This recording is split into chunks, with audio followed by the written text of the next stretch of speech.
ডাল ভাতের কারণে পিলখানায় হত্যা গণহত্যা হয়নি, এর মাধ্যমে বাংলাদেশের সার্বভৌমত্বের প্রতি প্রথম আঘাত বলে মন্তব্য করেছেন স্বজন হারানো সদস্যরা।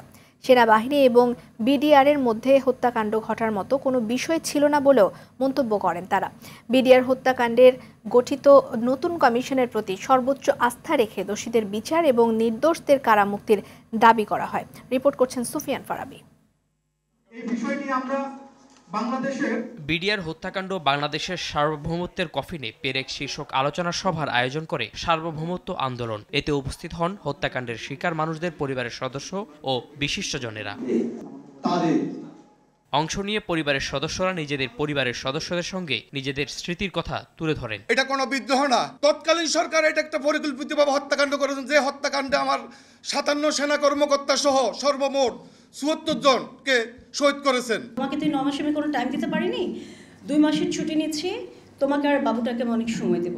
এই চলে গেল বিদায় নিয়ে, এবং পরের দিন থেকে সত্যি সত্যি এই মানুষটা আর আমার সামনে ছিলেন না।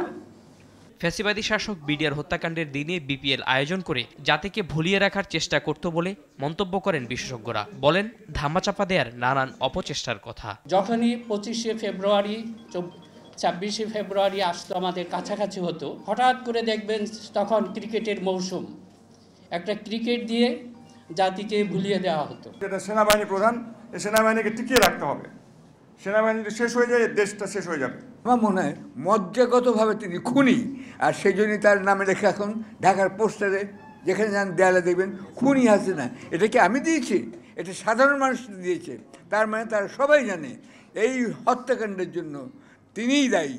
এ সময় অন্তর্বর্তীকালীন সরকারের প্রতি কৃতজ্ঞতা জানিয়ে তারা বলেন কমিশন প্রধানের প্রতি সর্বোচ্চ আস্থা রয়েছে তাদের। আপনার বক্তব্যে পিলখানা হত্যা সহ বাহিরের সকল ইউনিটের কথা উঠে আসায় আমাদের বাহিরের ইউনিটের সকল ক্ষতিগ্রস্ত বিডিআরের মনের সংখ্যা দূর হয়েছে।